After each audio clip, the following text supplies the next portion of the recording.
we have a guest in the house. This is Dr. Jesse Richman, Associate Professor of Political Science of ODU. Thank you for not only being on the show here, Dr. Jesse, but being our first live in-studio guest here with Live Impact News. Great to be here. Thanks. So we've been following, right? We've been talking about what happened in Texas, which I like to say there's political theater and then there's like political live action film, right? So we've had, at one point, Texas governor was threatening to see if they could potentially have some of those lawmakers thrown out because they were not, following up with their duties that they had for the House. We had questions on whether or not the FBI could go get them from Illinois. There were so many things. We had some who were sleeping on the House floor there in Texas because they didn't want to sign permission slips to have the police following them home to make sure they came back. So many things happened there in Texas. Ultimately, those new maps were pushed through, waiting to be signed. The implications now that this has, I want to get your thoughts on this. California came out. They've already pushed new maps in retaliation that their people will have to vote on in November. When you're watching this, do you think it sets some kind of new precedent? First of all, is it legal what they're doing? And does it put us in a new era, setting a new precedent when it comes to how we go about our political maps and politics across the nation? Okay, so several different pieces of that. So let's break down a couple of elements. First, the process of drawing political districts in pursuit of partisan advantage goes back some time. The term gerrymander goes back to Elbridge Gerry of Massachusetts more than 2 centuries ago, drawing a set of districts to advantage his party in the state. And this political tradition of picking which constituents will be in what place to try to influence what the choices those constituents make when they elect representatives, this has a long, long history. Now, is it legal? Often districts get litigated. So there are a variety of different requirements that districts have to meet. And the Supreme Court has pulled the courts back from addressing specifically whether partisan gerrymanders are illegal. The court has said that's a political question we're not getting involved with. But on the other hand, the courts have weighed in many times on issues of equal representation for minorities. For instance, Virginia, we've had multiple redrawings of district lines in the last couple of decades driven by court cases that said, you're not giving sufficient representation to minorities. And so that's one of the elements that's clearly subject of litigation, likely to see litigation in these cases. Do those lines pass muster? We'll see. And we've already seen that in Texas. There's a group of Texas voters who have already filed a suit based exactly on that claim, saying that the new Texas maps, they illegally gerrymander at a disadvantage to considering race within the area, when suppressing minority voters. And then on the flip side, we have President Trump, who at first praised what took place in Texas as a big win for Republicans. Just yesterday, kind of signaled and threatened that he could potentially have the DOJ to sue California for their attempts to redraw and gain back 5 congressional seats in California. So you're hitting it there. We'll see how the litigation plays out. And I guess in Texas, it'll be interesting because I imagine however long that court case goes through, it could potentially get in the way of those maps being put in prior to the 2026 midterms, which really is what this is all about politically. Yeah, it certainly could. And of course, in California, it will probably take a little bit longer before we know whether these new maps go in as well, because keep in mind, in California, they're revising the process. The new map now goes on a special ballot referendum in the state, so that's not going to be... And that doesn't happen until November. Not till November, so we won't know. Those won't be official maps until after the votes are all counted and certified from that referendum, and so litigation will really kick off at that point, even closer to the midterm elections there. And I think it's really important to know for people why this has a broader national importance, and it's because of the current layout in the U.S. House, right? We got 219 for Republicans to 214 currently for Democrats, and the threshold for controlling the House is 218. So basically, if this happens, it expands one party's reach to have a little bit more for the Trump administration to continue to do what they've been trying to do since they've been in office. Yeah, and there's a bit of a parallel to Republican efforts in Texas. At the beginning of the current century, Republicans got control of trifecta, that is, the legislature, the governor, for the first time in a long time in Texas, and they used that to redraw the districts in a way that helped Republicans pick up seats. Now, one of the interesting aspects, I think, to keep in mind also with these new districts in Texas especially, is there's always a bit of a trade-off as parties draw district boundaries between safety of the seats you are holding and the number of seats you win. Republicans win majorities fairly consistently in Texas, but the Republican advantage in Texas is often not huge. And so as you reach to try to get an additional set of seats, to what extent are you pulling Republican voters from other places and maybe making incumbents vulnerable, maybe creating opportunities? Sometimes gerrymanders flip, sometimes they collapse. So, for example, Republicans in Pennsylvania after the 2000 census did a very aggressive gerrymander. They were trying to hold on to a set of seats, and that ended up just crumbling for them in 2006 as Democrats won a whole bunch of those seats that Republicans had engineered to be Republican wins. I have a question as well. Yes, sir.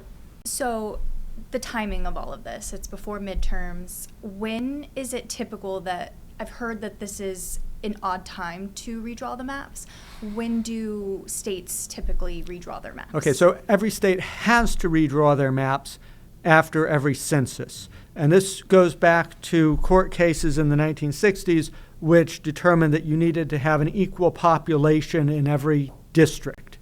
And so what happens over the course of 10 years is people move around. So some districts get to have more people, some districts get to have less. Of course, sometimes some state grows enough that it gets an extra House district, another state doesn't grow enough and it loses a House district. So all of that means that the states have to redraw the boundaries after each census comes out. So typical redistricting is every 10 years. After that decennial census, the states redraw lines.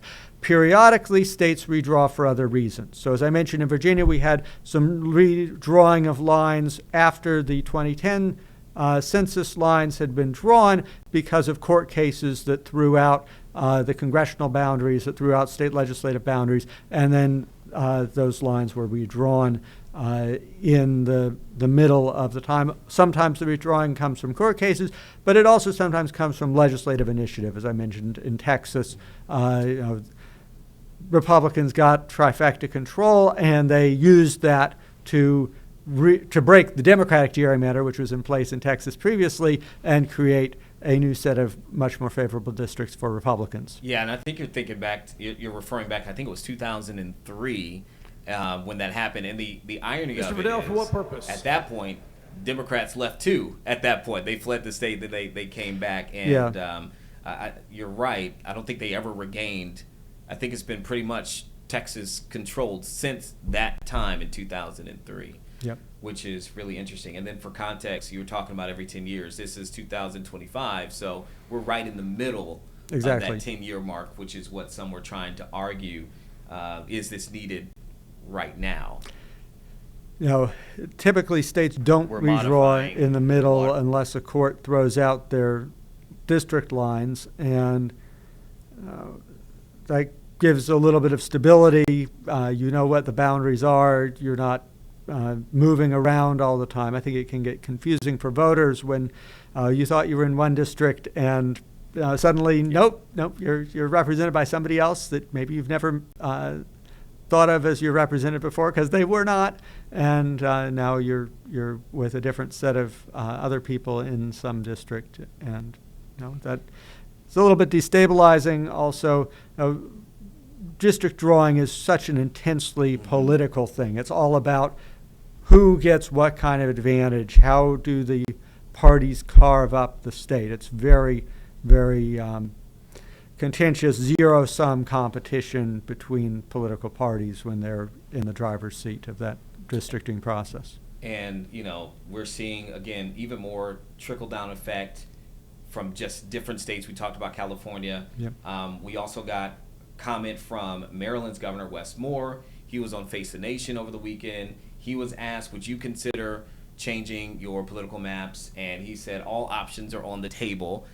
We also heard from ABC 7 in the DC area. They got quotes from our own Virginia gubernatorial candidates. Abigail Spanberger replying, short answer is no. She has no plans to redistrict. And Winsome Earle Sears saying that she doesn't see the need for it. Says, I think we're fine, but we'll just cross that bridge when we come to it. Those are the quotes that were there. And so this is now a question that's being asked, and I can't remember that ever happening before, that we've seen something like what's happening in Texas, and then from a U.S. House or from a congressional seat, other states are literally retaliating and responding by doing it. I couldn't remember it in the context of this, but again, the implications of what it would mean for all of us. And Sarah, quick question. Are they back at the podium in the Texas House? I wonder if we can see what they're talking about just real quick. And if it's not something that is, that we recognize as pertinent, we can come right back here. And we have plenty of other things to talk about with Dr. Richman. We can go. But I just wanted to see if what they were saying, and we can listen in at least for a few moments. And it basically, within the bill, it articulates those particular areas which would qualify, like historic flooding, historic loss of life, those sorts of things, loss of property. And obviously that would include Guadalupe and Hamilton, Kendall, Kerr counties, correct? That's right there in the alley, so I would probably say so. Yeah. As I'm studying the bill, that's what I understand. I guess Water Development Board is going to develop a plan, the grant program, and then develop the plan for the flood-prone areas, and then use that plan to then funnel the dollars to those communities that don't have a warning system. That's a fair statement, correct? That is correct, Yeah. but I will tell you that there's going to be a lot more to that, because each particular area is different. Each particular area does have a local government for which that interaction and dialogue would take place to make sure that it is the intent is met to be able to warn people, and with agreements associated with it. And then the grant is going to be housed in the Office of the Governor. Is that how I read the funding mechanism as well? Well, it would be in Office of the Governor, but this bill essentially will enable the Office of the Governor to empower Texas Water Development Board to facilitate that. Okay. Thank you. I appreciate that. Absolutely. Thanks. Thank you. Following amendment, clerk will read the amendment. Amendment by Wilson. Chair is Mr. Wilson.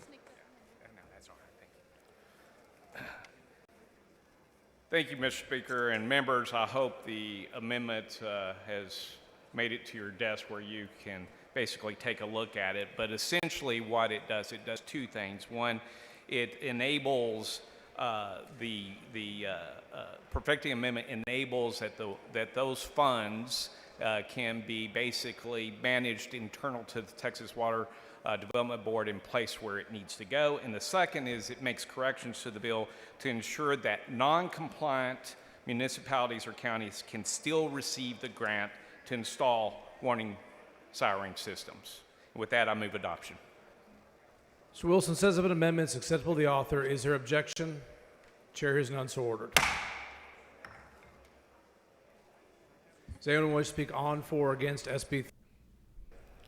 Okay, so in case you didn't know what you were listening to, it's actually great that we pulled in at that moment. So as part of all that's been going on with I'll call it kind of chaos and tensions of the redistricting fight in Texas, it had put off, in a way, some of the other big items that they really needed to get through, including response, ways in which the state can be better in the case of flooding, like what took place on July 4th. If you recall, they had those terrible, devastating floods that happened over the 4th of July weekend that killed hundreds of people, more than 100 people died in that, including many girls who were at a camp, so a lot of children died in that as well. There were many people who were missing at one point as well. And so they've been working in Texas to try to put up some things that can prevent these tragedies from hopefully happening again. One of those would require overnight kids camp operators to have emergency plans for natural disasters, and then they would have to submit those to the state, particularly those who are within certain floodplains. Another would prohibit the state from licensing certain kids camps if they had cabins in a floodplain. I know some of them would require those camps to make sure that they were prepared through the National Weather Service, and others in a case of an emergency like this to have and submit evacuation routes that would be displayed all throughout the cabins. Then I believe we were listening to, you mentioned Senate Bill 3, Sarah, that's what they were talking about right there? Yeah. So that would require a state agency to determine which areas in a region that flooded, specifically on July 4th, should be required to have an outdoor warning siren. There were questions and concerns about people actually being able to be alerted and hear with those floods coming in pretty late in the day and into the morning. And it would also establish guidance on how to install, maintain, and operate those sirens as well. And then another bill would just establish, in the tragic portion of this, right? You had a lot of people who were killed in these floods. That would train people within the community on how to handle bodies during disasters where many people die, and all of their first responders, et cetera, as we saw, could be overwhelmed just by all that has to go down and all that has to be responded to in those moments. So we're seeing that a lot of those bills have kind of been passed. I think what they're doing right now is making amendments to those, so all of that can go to the governor's desk as well. Those things were put on pause again because they had been fighting over the congressional maps that we are now waiting for Governor Abbott to sign. So I just wanted to give some context to that as we come out. And so, again, we are pleased to have Dr. Jesse Richman here, Associate Professor of Political Science at ODU, talking about politics. We talked about the national landscape of things. But here in Virginia, as you know, we are one of 2 states in the country that are going to have statewide elections later this year. And boy, are people paying attention to this race here in Virginia, particularly the historic nature of it. But things definitely heating up between gubernatorial candidates Abigail Spanberger and Republican Winsome Earle Sears. And Dr. Richman, your group just did a survey that came out in which you looked at the way people are looking at this race right now. And I want to ask you first, can you tell me a little bit about the survey? How many people may have been polled? How'd you go about it? And then we'll get into what you actually had in the findings. So we surveyed about 700 people, a total of 1,718 surveys. This was looking at the Hampton Roads area. So the 7 cities of Hampton Roads were our focus. So this is a regional survey, not statewide. But nonetheless, I think it's got some interesting things to say about these races. We asked people about their views, and you can compare the proportions to how candidates have performed historically in the past in the region and get some benchmarks for what performance looks like in this region and what that has to say about the overall look of the election.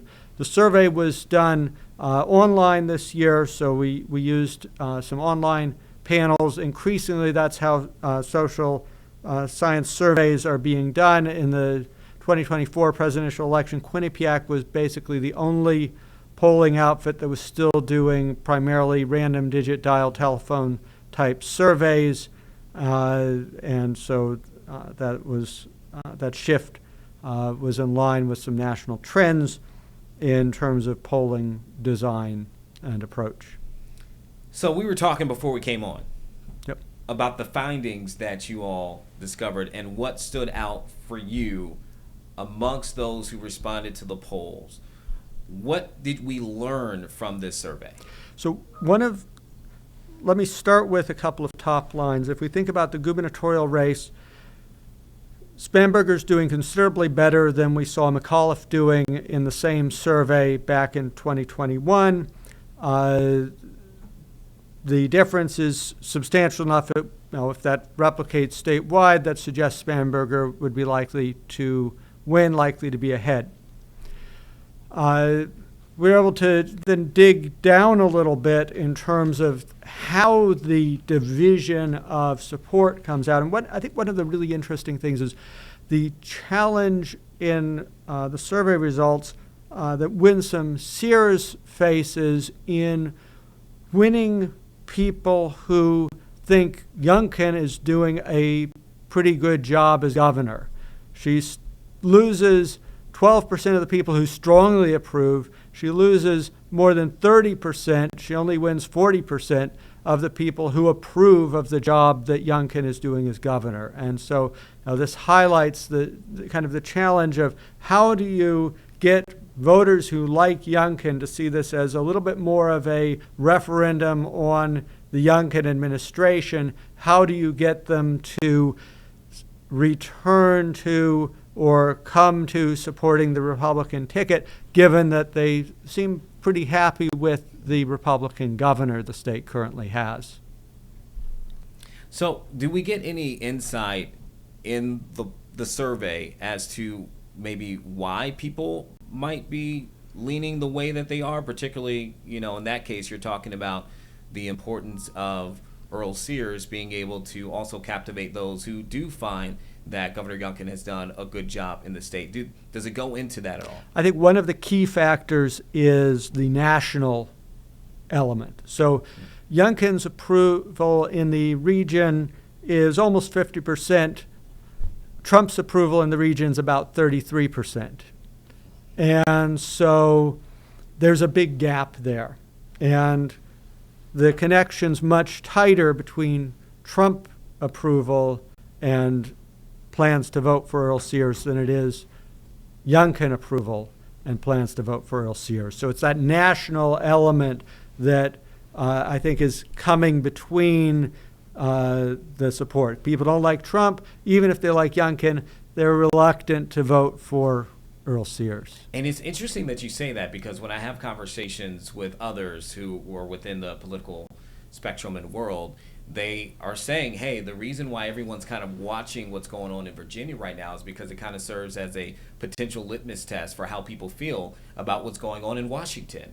Yep. And by you shaking your head, I'm going to imagine, yes, you feel similar. I mean, people, the interesting thing is people are not necessarily potentially going to the polls here, even in Virginia, and voting just for a Virginia candidate. They're expressing their thoughts potentially about how they feel the administration has done in Washington. Yeah, one of the patterns that political scientists have noted over the recent decades is a trend towards, and this is a little weaker usually in governor's races than other places, but still this trend towards a nationalization of the party system, a pattern of people voting at the state level based upon their national party approval or disapproval, presidential approval or disapproval, as opposed to, and this used to be much more profound, especially in the South, where people would be voting one way at the national level, and then they might be voting quite differently at the state level. The state parties had their own kind of identity, and people sort of tuned into that, and they were assessing state politics based on those state parties and that state party identity, and that's fading. Again, it's a little stronger still at the gubernatorial than it is at the legislative level, even at the states, but there's still an important role for that national party viewpoint intersecting with the state politics. And, when you consider some of the big things that have happened from a national perspective, but have really impacted people here in Virginia, we think about, a lot of the federal cuts that people, a lot of the folks who were laid off, they were in the Virginia side of things, right? When you talk about what's going on, those decisions by the administration. So you imagine that could potentially play a role, even with, the governor really pushing his campaign to try to get people to get jobs for folks. Hey, this is what's going on. Here's where you can go. So you imagine just with the timing of it all, that will play into this race, where it makes it interesting that Virginia is one of only 2 states to have these statewide races, along with New Jersey right now. So I think we're really going to learn a lot about how people feel nationally, along with what's going on here locally. Are we seeing anything about, Spanberger and those who are possibly looking at her campaign? What did we learn through that as well? So Spanberger has, in the survey, quite broad support. One of her advantages is outperforming Earle Sears very strongly among independents. And so there's solid support among Democrats, but then also a much better performance than Earle Sears among people who don't affiliate with either party. If that translates statewide, that's potentially a crucial advantage. In Hampton Roads itself, there are quite a few more people who see themselves as Democrats than Republicans. This year in the survey, affiliation with both parties increased some, but among Democrats it was about 37%, Republicans 24% in the region. Statewide, it's much closer. And so where the independents go is really quite important in terms of shaping who ends up being able to win. And so that appeal to independents probably stems in part from Spanberger's record in Congress. She was generally seen as a relatively centrist member of the Democratic caucus, and that's probably helping to win support among independents and build a sort of large coalition of supporters for Spanberger. Now, I will say, I know for me, we surveys and polls, they all help, as you know, to make sure, hey, what's kind of the pulse of things going out. But we've seen in the past where sometimes you might have a poll, you might have a survey, and then things can change at any moment. And you get to Election Day, and sometimes you don't know what is going to turn out in that moment. It could be different. And I'm sure if you are on the Winsome Earle Sears campaign, you're probably thinking, hey, listen, we're going to continue to run our race. We're going to do this. Some would probably argue in past races throughout her career, she may have been considered prior as an underdog, and she came out on top. And so I'm sure that's something, too, within this that they're considering on their side. But it is going to be interesting when I was reading this to see, okay, how is this all going to play out the closer and closer we get to that November date? Yeah, and there's still a lot to happen. One of my informal indicators of who's going to win statewide is either party working so hard to organize support that they are buying pizza for students at ODU to encourage them to come to organizational meetings, or they're reaching out and hiring interns and so forth. And to the credit of the Earle Sears campaign, so far, the political science department, we receive people write to us saying, hey, can you let your students know if they want to do internships? So far, we've heard from Earle Sears' campaign. We have not heard from Spanberger's campaign yet. So they're working on it. She's changed some of the campaign leadership recently, and it's not over till it's over. As we all know, surprising things can happen that transform the trajectory of a race, that shift the narrative. And so there's plenty of time for that to happen. Also, I think we shouldn't dismiss Earle Sears' capabilities as a candidate. If you look at the number of votes won last time we had statewide elections for governor, lieutenant governor, and attorney general, Earle Sears got the most votes of the three. And so she has had some appeal that extended beyond even what Youngkin had in terms of being able to win votes. So anything could happen, but I would say the snapshot that the survey provides indicates challenges that the Earle Sears campaign has to overcome if they're going to win. You never want to be. Of course, polls are sometimes wrong and they're always limited, but it's better not to be the side that has to hope the polls are wrong for you to be able to win. Polls have their errors. Sometimes polls are badly off, famously. But overall, polls give a useful snapshot of where things stand. And I think especially some of the crosstab comparisons looking at, okay, so independents, how are independents breaking? Looking at how people who approve of Trump versus approve of Youngkin versus disapprove. Those suggest some of the important patterns that are likely present statewide and that the Sears campaign will have to overcome, and that the Spanberger campaign is probably hoping they can't, that Earle Sears campaign cannot figure out how to overcome. As you said, it's not over until those ballots are cast and we see everything. So I want you to stick with us because we're getting some breaking news that just came in. So I just want to kind of speak to it real quick, and we're going to come back to this conversation here at the moment. But just in at the moment, if you've been following the news overnight into today, President Donald Trump said that he was going to be removing Lisa Cook, a Federal Reserve Board governor, from her position. He posted a letter online saying that there was sufficient evidence that Cook had made false statements in her mortgage agreements. And so now he's pushing to remove her from that board. We just have here from Cook's attorney a quote that they will be filing a lawsuit challenging this. Here's the quote. President Trump has no authority to remove Federal Reserve Governor Lisa Cook.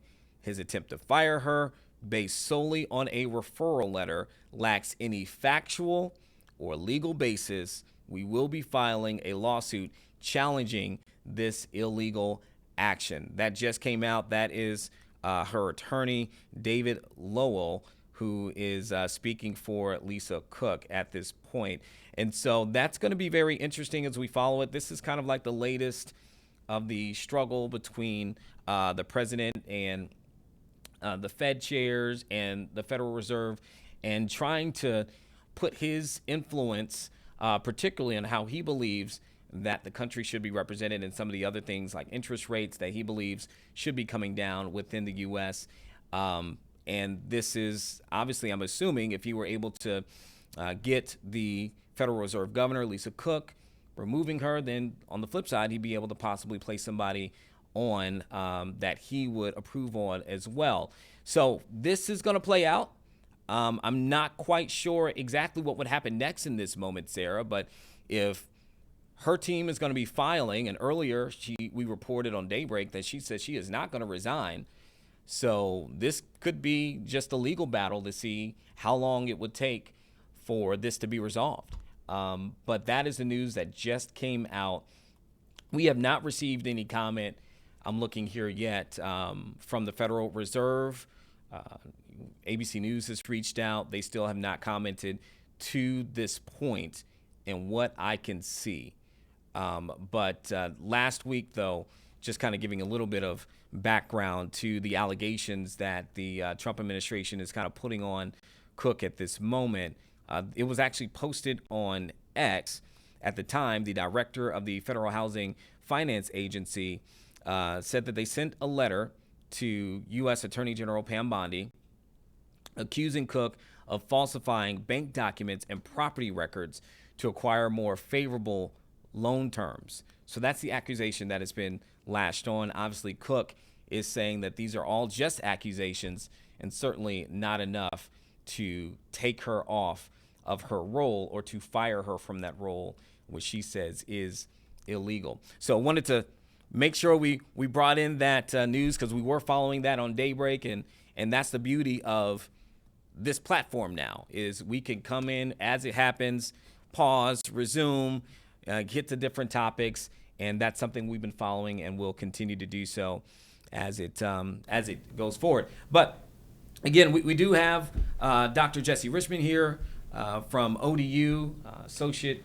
political science professor there. And we got a few minutes left, and we've been talking about the gubernatorial races.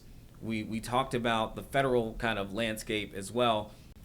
We also do have House of Delegates, that we're looking at here too. And I know that your recent survey that you all put out, it also speaks to that. We got a few races that we're looking at there.